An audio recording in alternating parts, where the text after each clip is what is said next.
Quando você vê ali uma tarja preta, aquilo dá dependência. Muita gente usa calmante achando, esse é fraquinho. Calmante é pra você ter uma caixa a vida inteira. Eu vejo que se eu não fosse ouvindo os mais velhos da minha família, né, falando, olha, não vai buscar psiquiatra não, hein? Você vai ficar dependente de remédio, espera que isso vai passar. Mas só que 8 anos. Aí até um dia que eu cheguei na linha amarela, eu parei meu carro, estava indo para algum lugar e eu saí correndo ao contrário, a Lanza foi, parou e me pegou.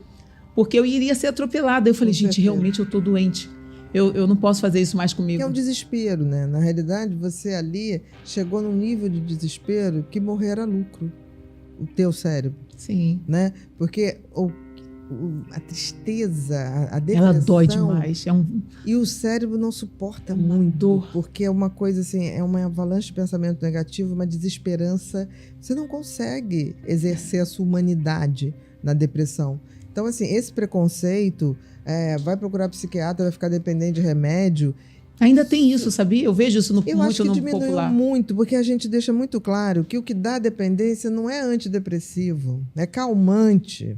E hoje no Brasil, graças a Deus, o calmante tem tarja preta e o antidepressivo não tem, é vermelho. Então, eu tive há pouco tempo agora, em maio, dando palestras em Portugal, e em Portugal não tem essa distinção.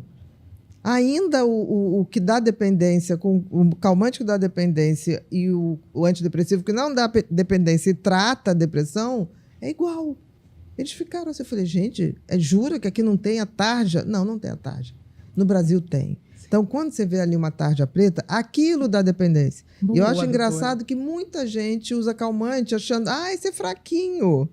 É fraquinho e não trata. E o excesso de calmante, o da tarja preta, que o pessoal dá para o outro. Toma normal, isso eu tenho uma beleza, toma isso. O famoso, tem um famoso. Esse é uma substância que, se você usa cronicamente, aumenta a depressão. Então, eu vou até falar o nome, o Rivotril, nas comunidades é muito... Rivotril, Loexotan, Lorax. Toma que você vai melhorar. Entendeu? Isso tipo não... assim, mas isso não é tratamento. Boa, aí você doutora. fala assim, o Rivotril é válido, o Loexotan é válido.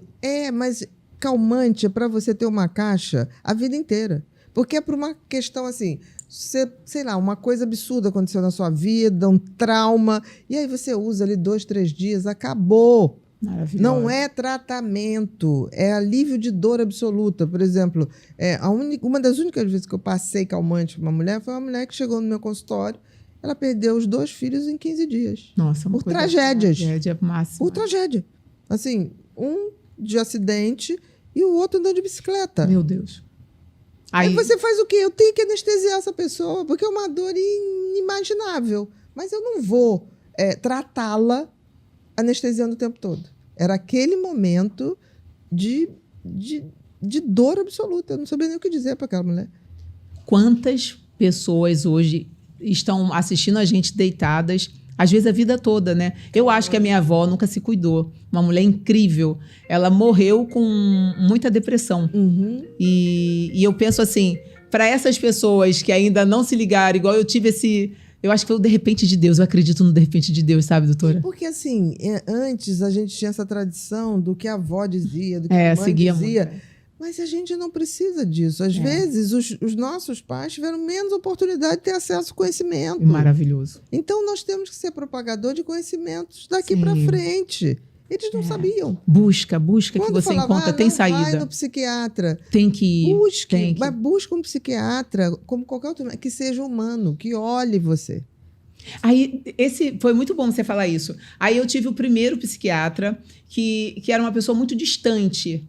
Então, eu já me senti envergonhada dele me ver tão frágil. Entendi. Porque eu escondia de todo mundo que eu estava com depressão, porque eu queria mostrar para todo mundo que eu estava bem. Você era vítima, você deprimiu porque você esticou a corda muitos anos. Não vi minha vida passar. Que assustador. E aturando o inaturável. Sim. Como assim? Trabalhar, apanhar. Quem é o errado nessa história? Quem batia. Sim, que não tinha empatia de levar você para um médico. Exatamente. Como que você fica? Eu fiquei casada depois, eu quis também ter um relacionamento, né, para mostrar que eu estava bem. Que ignorância, sabe?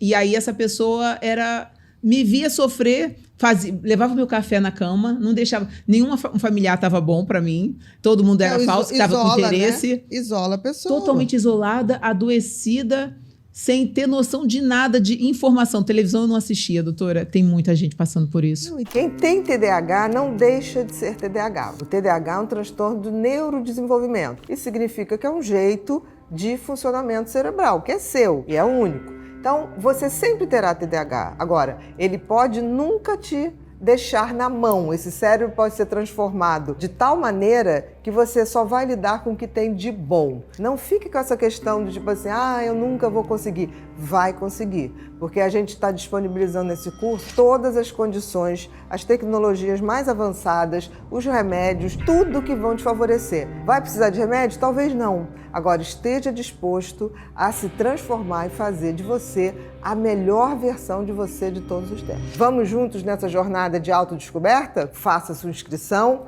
e transforme sua vida hoje mesmo.